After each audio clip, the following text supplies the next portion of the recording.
Good, happy Tuesday morning, June 18, 2019. I'm Riley King, and welcome to the Riley King Newscast right here on the Riley King Network. Let's begin. First up, identity of man killed in Belmont officer-involved shooting released. Let's take a listen to that video from WMUR News 9, Jessica Moran.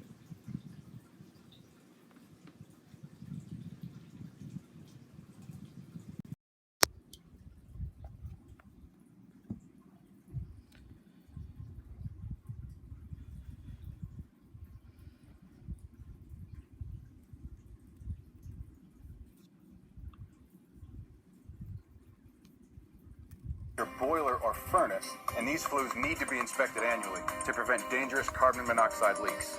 HVAC technicians don't check them. That's our job. Call Caesar Chimney to schedule an inspection or visit checkmychimney.com. Well, the Attorney General's office releasing a statement saying 45-year-old Michael Sheehan II of Northfield was killed during the officer-involved shooting. Investigators say an autopsy confirmed Sheehan's cause of death was multiple gunshot wounds to the torso and that this is a homicide investigation. The shooting happened around 11:40 Saturday night on South Road in Belmont. No police officers were injured during the incident. The Attorney General's office is still investigating, and they're saying they're not going to be releasing any more information until formal interviews are conducted with the officers. In the newsroom, Jessica Moran, WMUR News 9. Okay, and there you go on that video and that report.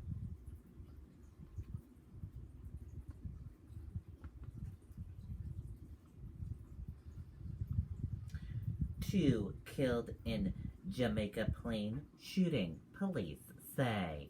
Let's take a listen to that video from WCVB, Boston.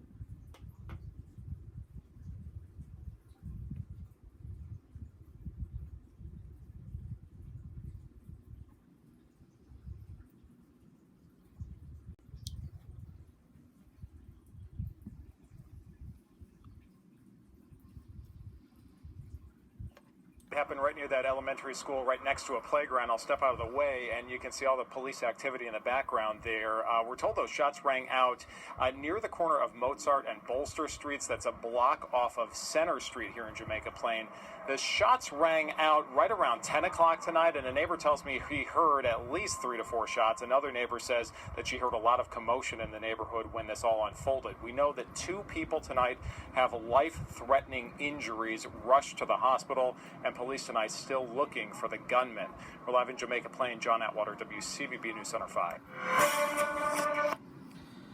Okay, and there you go on that video and that report.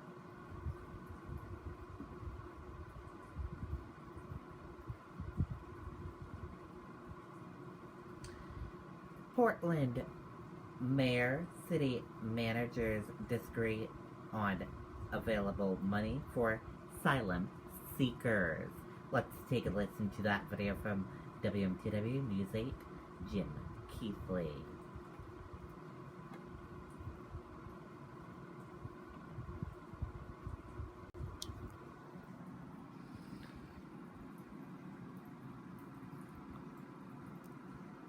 It's about choices at Lee's Family Trailer. Choose $2,000 worth of accessories when you buy a new Grand Design Solitude.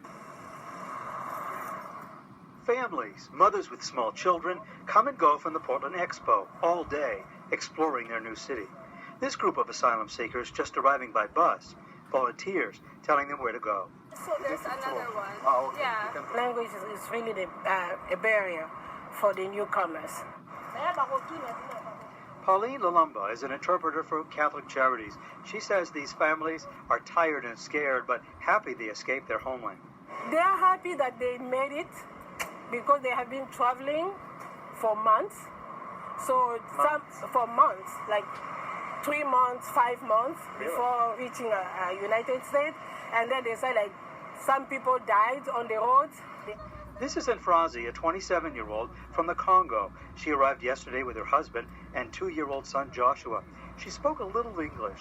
When I asked her what it was like in her homeland, she said, if you spent months getting out, it means something's wrong. I asked her what her plan was in the future. To live here, to have a life, she said. This is my vision. Mayor Ethan Strumling says this is not a public crisis. The funds are there to help. This is a tremendous opportunity. These are young families that are coming in here that want to work. Everybody that I've spoken to in there says, I can't wait to give back. Thank you for the gift of allowing us to be here. But make no mistake, those who are homeless who are here are also being served. Nobody's being turned away. But they are still working through the details. But City Manager John Jennings says he disagrees with the mayor and that the Community Support Fund, with $350,000 in it, will only go so far. Just because there are some in our community that think that the city should literally pay for everything, that doesn't mean that we can. Now, we saw a stack of letters. Those were checks, donations from the public that came in, totaling $49,000 just today. But even that, the city manager says this is a city of 67,000 people with limited resources. So again, a meeting in about a half hour to discuss funding and how much money they need and how much money they have. So this is a story that will be continuing as the days and weeks continue. Live in Portland, Jim Keithley, WMTW News 8. Okay, and there you go on that video and that report. And we will keep you updated on this story as it continues to unfold and more information comes in to the newsroom.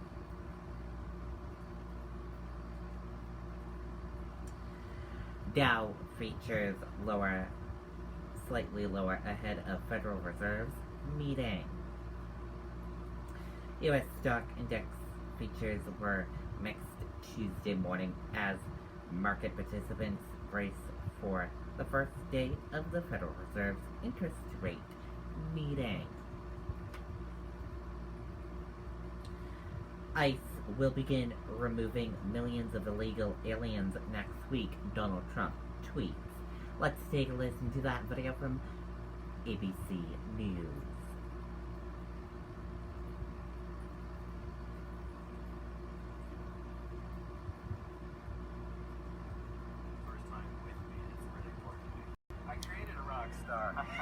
The network more people rely on gives you more. Like iPhone XR with select iPads for as low as $30 a month. That's Verizon. We begin with our ABC News exclusive, George Stephanopoulos sitting down with President Trump. That interview continuing to make headlines. I want to bring in Karen Travers at the White House to discuss. Karen, what are your top takeaways from this interview?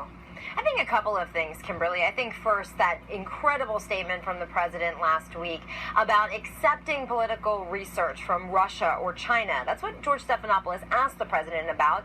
And the president, when he responded, said that he would maybe turn it over to the FBI or reach out to the FBI and also look at it, take a listen and see what these countries were offering. But in that answer, Kimberly, the president did not talk about Russia or China, of course, adversaries of the U.S., but mentioned Norway, that if they called or said they had something, you would entertain it. So that, of course, got a lot of headlines here in Washington last week and still is having a lot of ramifications today. I think the other thing that we saw over the weekend, the president saying that they're parting ways, his campaign, his re-election campaign, with several of his team's pollsters right now because of leaks of internal polling. George Stephanopoulos presented the president with some numbers that show him trailing Joe Biden in some critical early voting states or battleground states. And the president said that the polls... Okay, and there you go on some of that video. If you want to watch more of that video, we will have a link for you on the Riley King Network Facebook page. Also, last night, President Donald Trump wrote on Twitter late last night that Immigration and Custom Enforcement next week would begin removing the millions of illegal aliens from the U.S. as fast as they come in. Less than a week, 2 weeks after signing a deal with Mexico to avoid another trade war, Trump said America's neighbor to the south now is doing a very good job stopping people long before they get to our southern border. And that does it for the Riley King Newscast right here on the Riley King Network. I hope you all have a great rest of your Tuesday, and I'll see you back here later on today for another newscast. And I'll have a news report coming up in a little bit. Goodbye, everyone.